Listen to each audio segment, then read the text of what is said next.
I have a framed print in my office of a painting that I love by an artist named James Christensen. It's called The Listener, and I think it's a great depiction of what the modern world, especially the modern professional world, can feel like. In the painting, there's a sea of cartoonish characters all clamoring over one another. We've got clowns, musicians, politicians, military-looking people, animals, you name it. And they're all fighting for the attention of this one solitary, peaceful figure in the middle of the frame. And you know, I can relate to that guy. I think we all can. Sometimes it feels like there's this cacophony of noise in our daily lives, and we're all struggling to find the mute button. The average working professional now gets upwards of 100 emails every day. And research shows that people who get more than 100 emails a day respond to less than 5% of them. And that's just email. Add to that LinkedIn messages, Instagram DMs, Slack, Discord, Blue Sky, and every other channel and platform that exists, and pretty soon you feel like the guy in the middle of the painting. So here's the thing. When you're in sales, your job is to be the one voice in that sea of sameness that actually breaks through and connects. Your mission is to grab their attention and turn what could be perceived as an interruption into interest. Hi, I'm Eric Janssen, an entrepreneur turned sales professor, and I have a simple mission: to change the way people think about sales. Because sales isn't just a job skill, it's a life skill. And this is Sales Reframed, a podcast brought to you in partnership with Ivy Executive Education.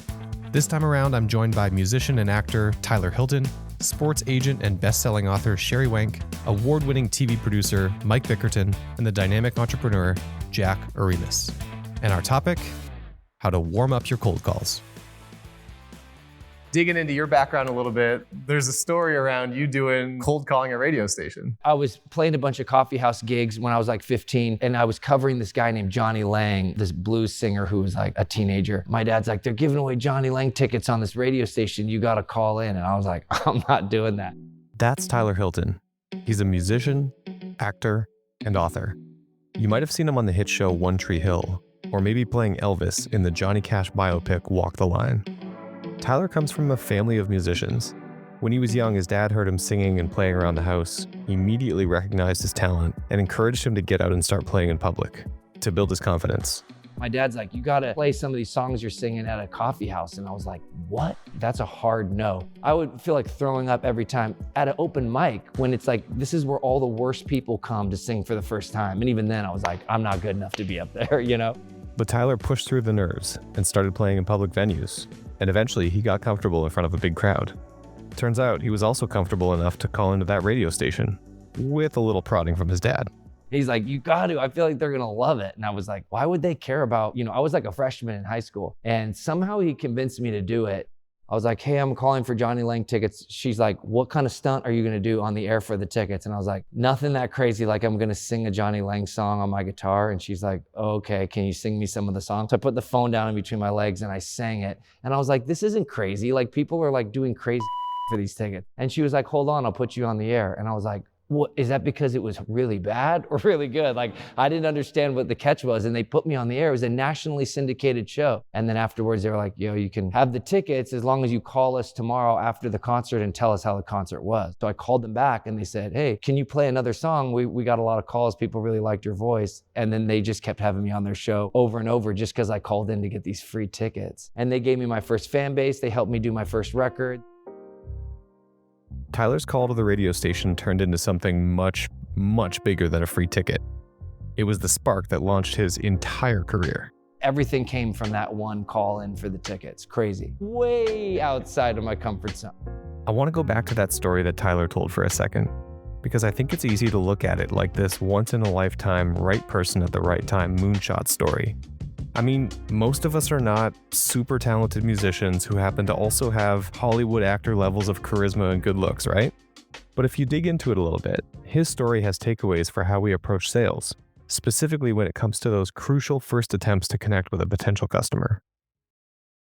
I wrote an article for the Globe and Mail's Leadership Lab a few years ago called Cold Emails Are the New Cold Calls. And in it, I give a 3-part framework for how to improve response rates in cold messages. 1, personalize. 2, be concise.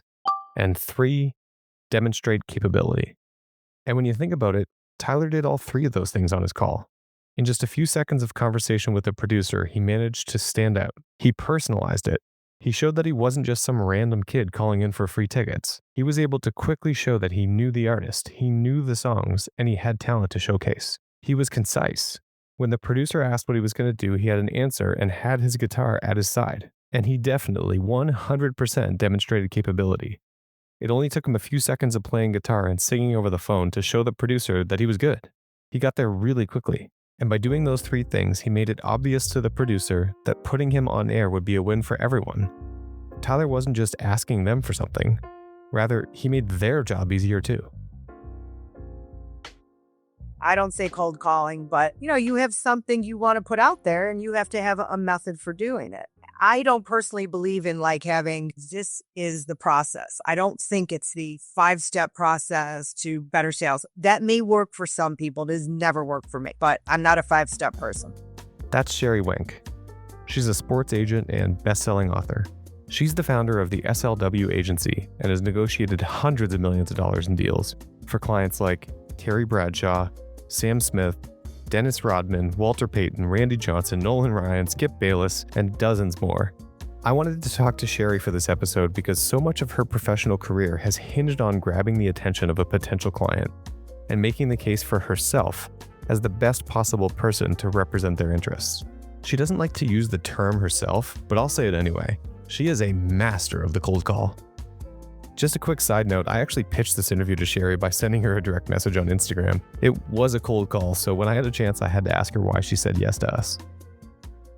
You got me at a time when I had some clarity. I had some bandwidth. You hit me repeatedly. You were persistent. You were very clever in how you were persistent. You were showing you're a serious person doing serious work and you care about what you're producing here. When I reached out to Sherry, I pitched the interview as something that would have value for her. I thought this might be a chance for her to access and speak to an audience that might not already be familiar with who she is and what she does, but would be aligned with her message and actually excited to hear about it. One of Sherry's biggest clients is Tim Grover.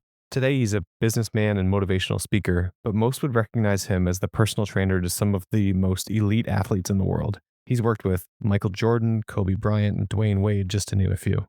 Sherry told me that even for someone working at Tim's level, when it comes to adding new clients to the roster, they're still making cold calls. And her strategy? Try making them a little bit less cold. So the first thing I do is think about, who do we know? Who do we know? Do we know anybody connected to this person? Is there any connection whatsoever? Did I see you at a thing? Did I run into you somewhere? Do I know someone who works in some capacity with you? Look at their LinkedIn. Who do you know in common? Is there somebody that can make an introduction? Look at their Instagram. Listen, it doesn't hurt. Send a note. Bob, I love your work. I admire your posts. I have a great opportunity, or I have a da-da-da, Watch what your competition is doing. Watch their interviews. Find out, what are they doing out there? And how can you then position yourself to be competitive with that? If you're in that type of a business or the product, the industry that you're in, you better know it inside and out, because when you're going to talk to somebody about it and you don't sound informed, someone else is going to sound more informed than you. And that's who's going to get the business, because you just haven't done your homework. And it's too easy now to do homework. There's no excuse.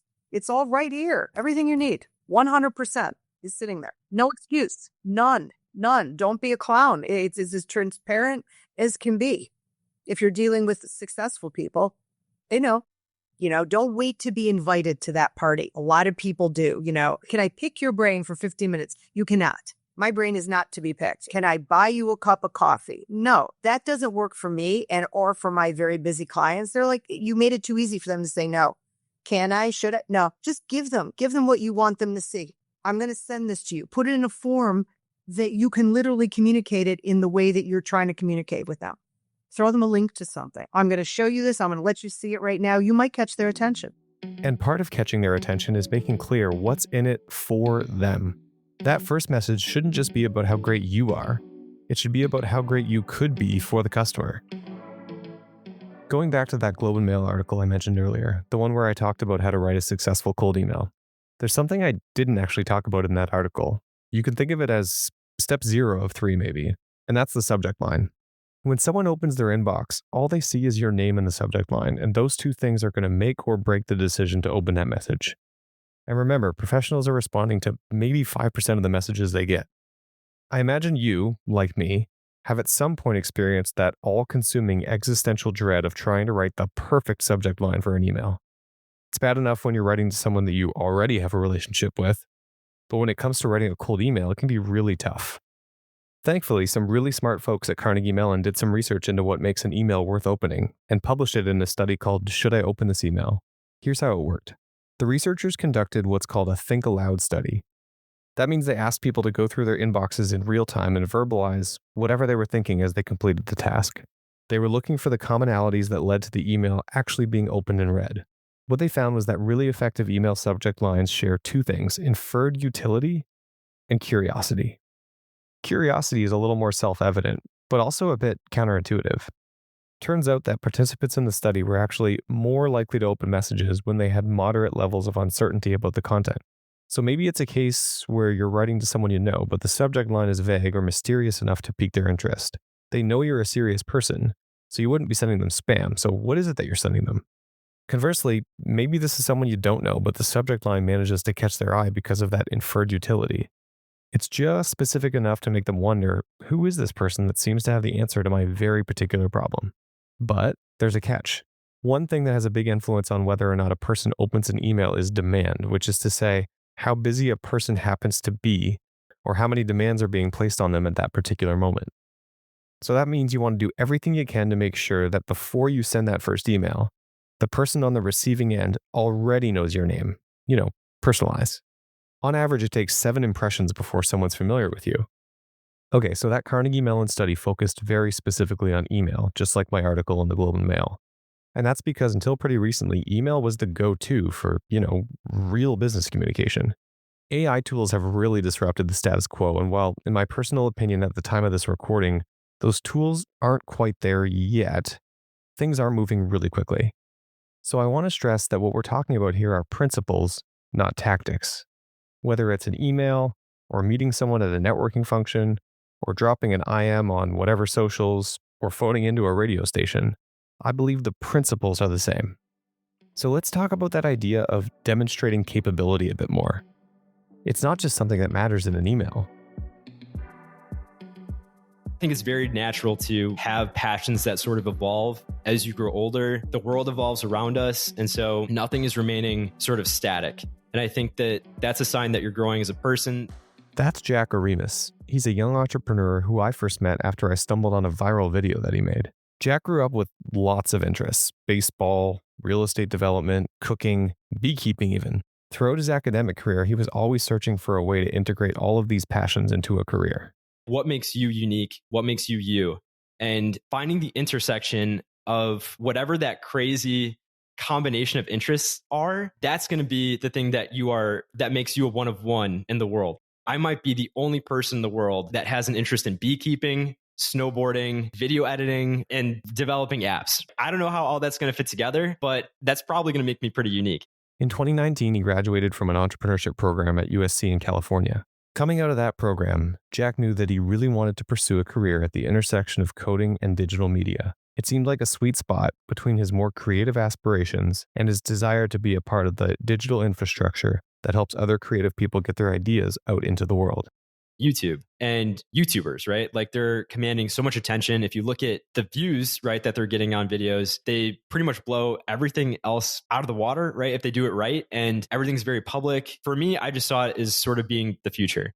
When Jack started digging deeper into this world, he came across a channel that was run by a digital media brand called Yes Theory, and something about the way Yes Theory was approaching the platform really clicked with him. For those unfamiliar with Yes Theory, their motto is seek discomfort. And they're always putting themselves in intentionally uncomfortable positions where they're forced to grow as people. That might be something kind of fun, like asking a random stranger to go on a flight to Hawaii to cage dive with sharks, or trying to sneak into Justin Bieber's Oscars Hollywood party or something like that. I really resonated with them. I looked at how to work with them, and on their website, they had at the time a pretty standard form. What's your name? Upload this. Maybe there was like a resume or CV field, or tell us a little bit about yourself kind of thing. Jack wanted to connect with Yes Theory, and he knew that meant making an impression. Problem was, Yes Theory was and still is huge. With almost 10 million YouTube subscribers, Jack rightfully assumed that their inboxes were going to be overflowing with people just like him, coming at them with the exact same ask. So he needed to figure out how he'd stand out from the crowd.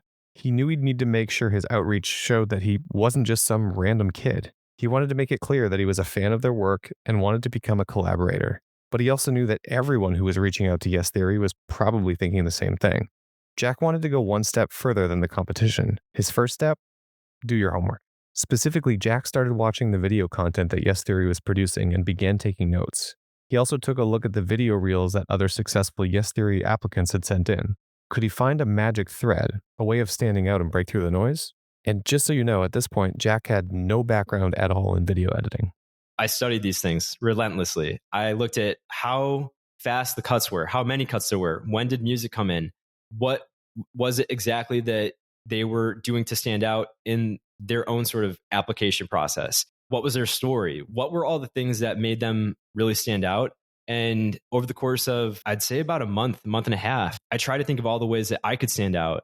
And then I started to make my own video. In the back of my head, the thing that I would say I always had in mind was that I was really only making it so Yes Theory would see it.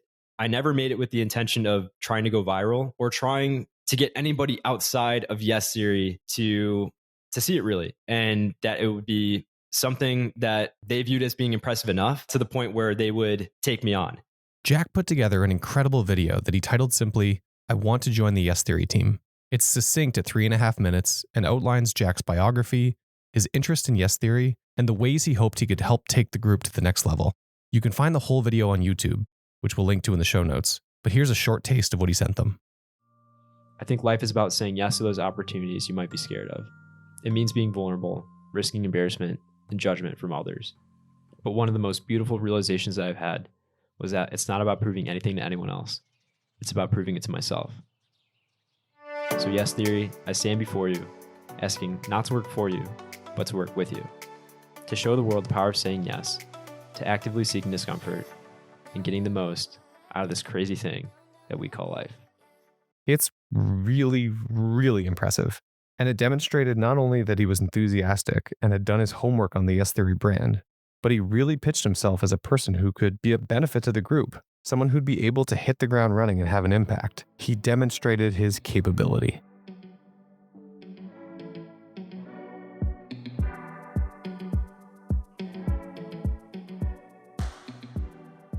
There were some other pieces in the video, though. You put time into listing out 100 or dozens and dozens of creative ideas. You had started the development of an app that they could potentially further develop and actually use. Yeah, there was my story. And then I would say there was sort of the value add piece of it, which was more, okay, how can I actually contribute to the business that you're trying to run? I didn't necessarily view myself as being a video editor. I think I was also very drawn to the business side. I had sort of the experience in doing mockups in Figma for apps, not really developing any, but I really liked the user experience. Yeah, I put something very simple together, had that there, tried to come up with as many different ideas that I could, whether it be their video ideas or business ideas, how they can incorporate live events. In addition to the Figma app, Jack also built a website to showcase all of the ideas that he couldn't fit into the video and compiled a database with hundreds of other content ideas. I really wanted to show that I could think about these larger ideas, whether or not they did anything with them, it was up to them. But I think at the same time, it was such a great exercise for me to think like that and not only to show them, but I guess as a byproduct, show everybody else too. So in 2020, Halloween 2020 to be precise, Jack uploads his video and nothing. He waited and waited and still nothing. So after a couple of weeks, he regrouped and tried to find a different way in. Yes Theory had an active community on Reddit and he figured he might be able to generate some interest there. I reached out to the Yes Theory Reddit community, made a post, said, hey, everyone, I made a video trying to work with Yes Theory. I love what they're doing. I'd really appreciate it if you watched. And then that post itself actually got a lot of traction. And I think it drew a lot of traffic to the video. And a lot of people started to comment. And eventually the video after that just completely took off. If you look up that video now, and we'll link to it in the show notes, you'll see that the top comment comes from the Yes Theory account. And it reads, "This is amazing, Jack. A lot of effort and intention put into this. I also appreciate all the references and humor you added. I'm currently not in LA, but I'll message you on Instagram. We'll see what we can do. Thomas." Remember, Jack was focused.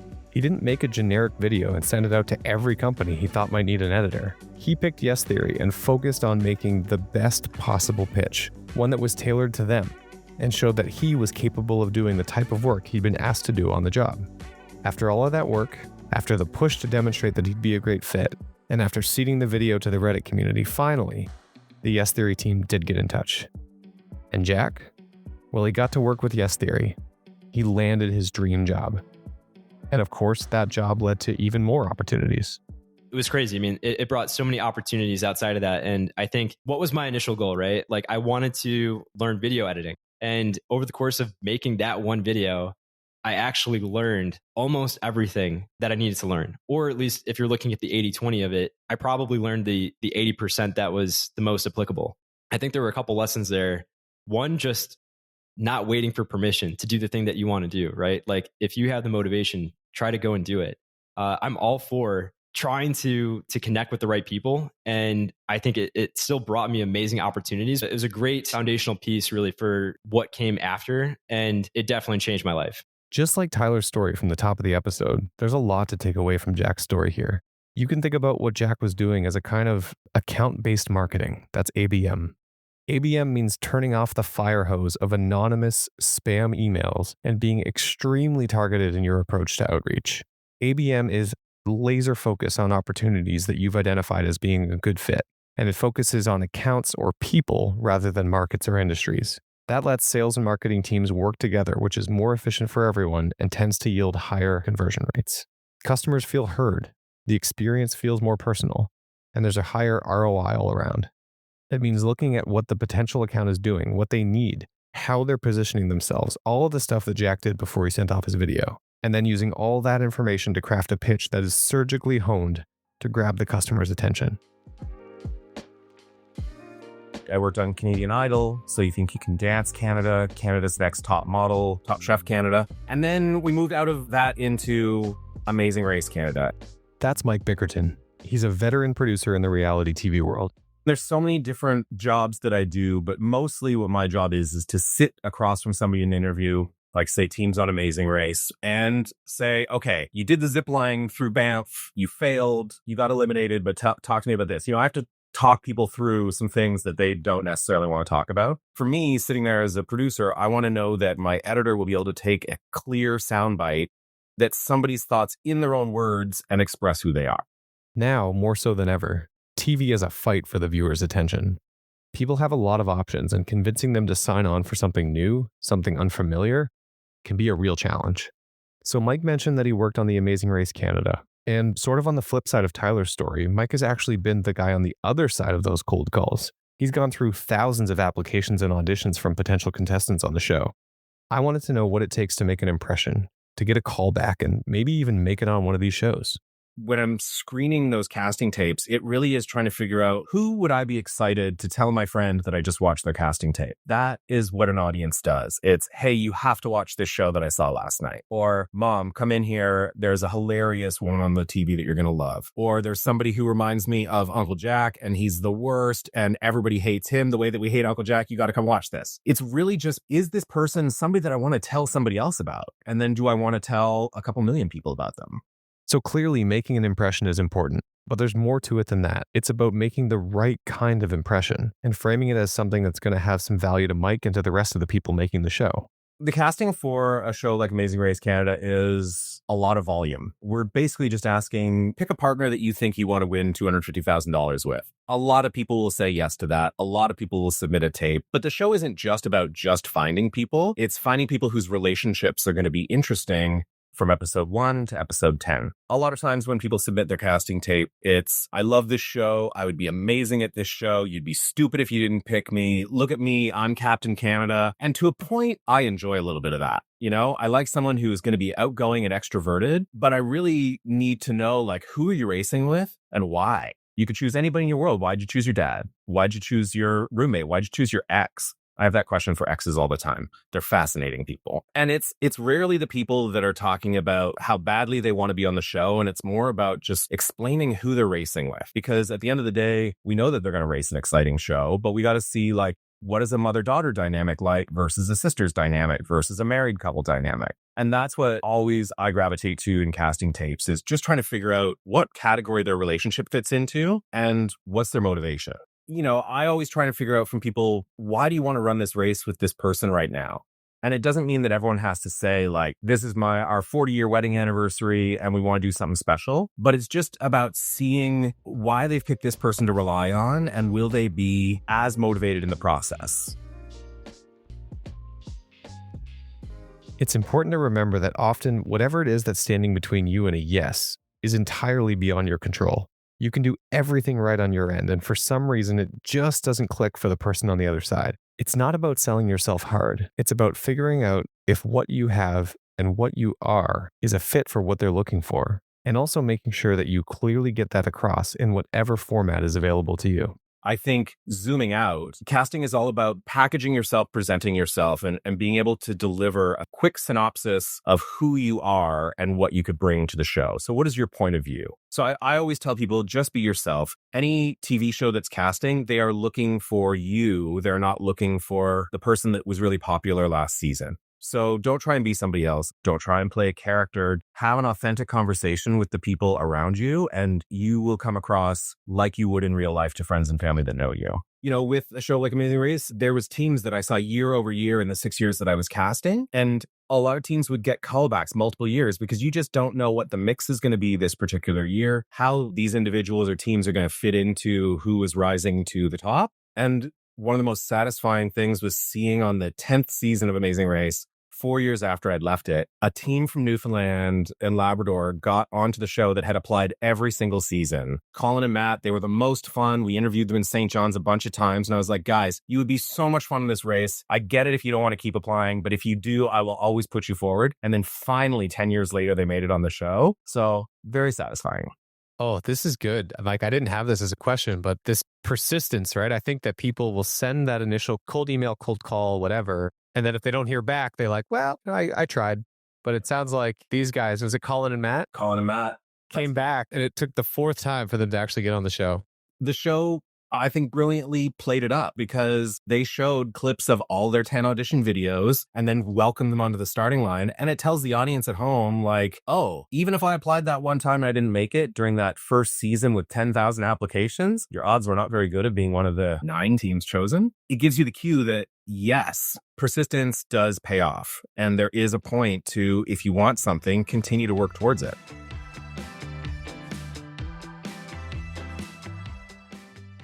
You have to have patience. You have to believe in an outcome, and you're working towards something. There's athletes that have gone 5-6 years in between championships.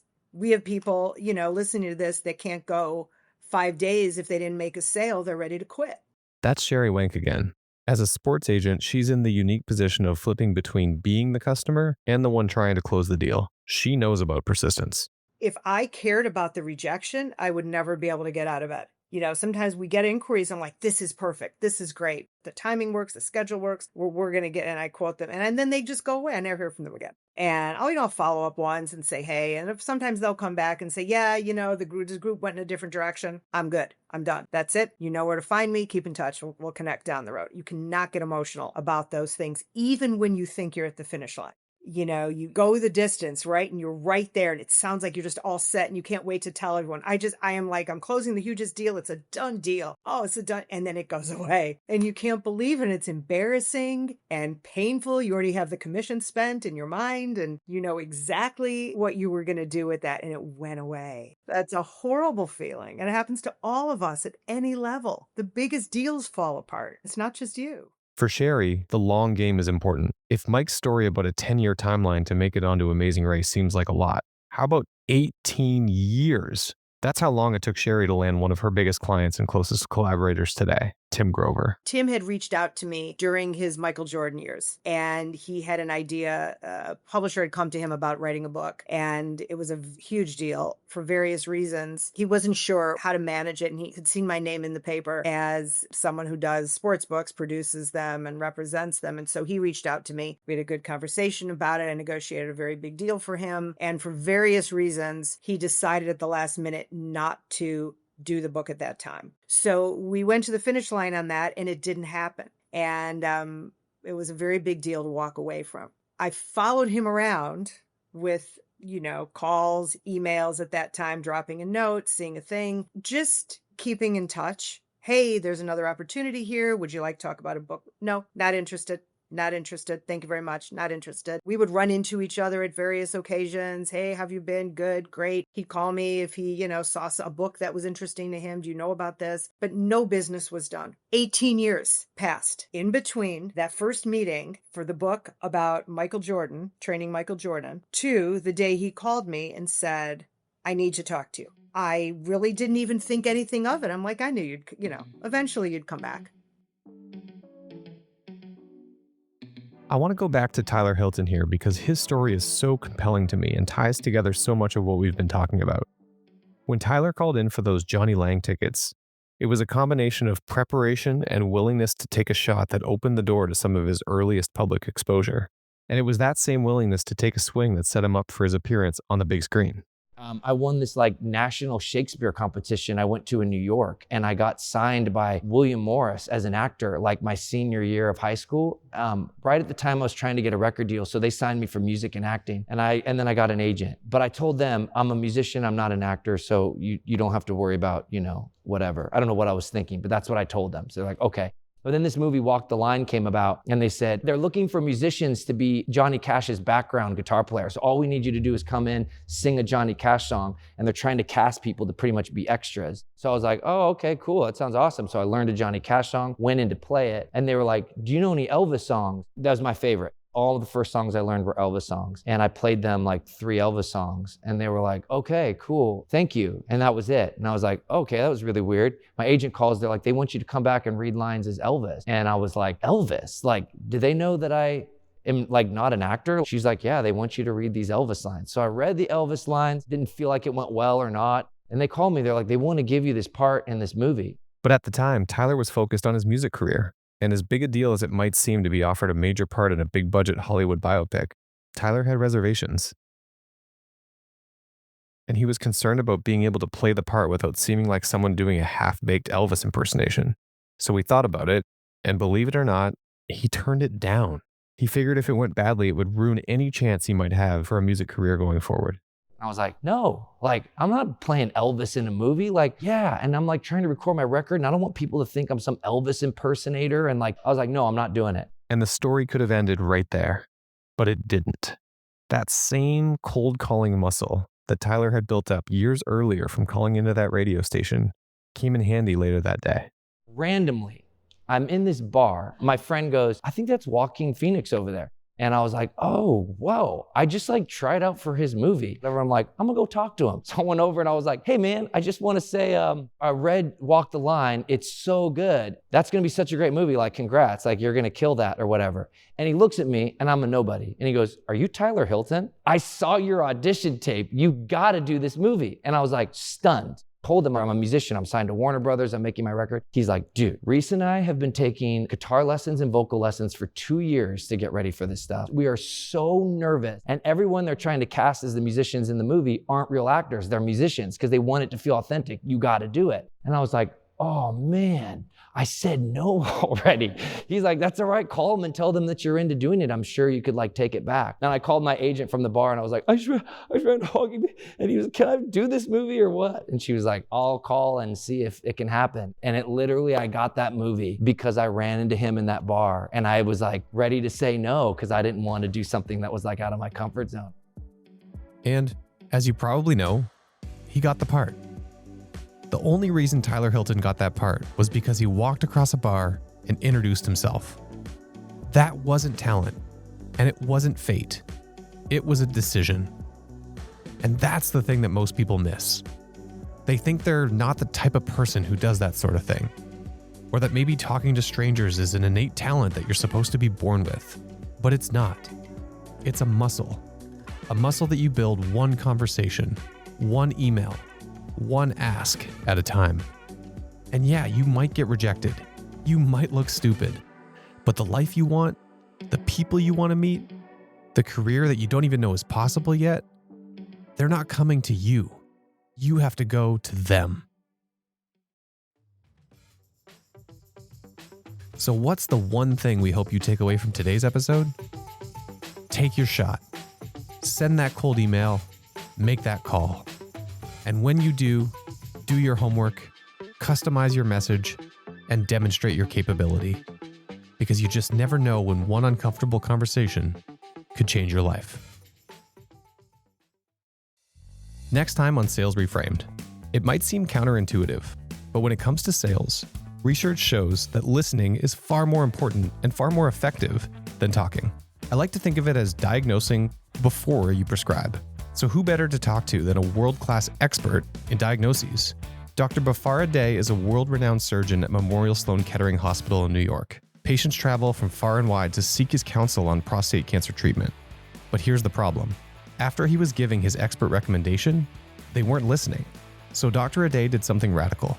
He invited in outside experts and completely reimagined his approach, developing a standardized method for how doctors talk to patients about treatment options.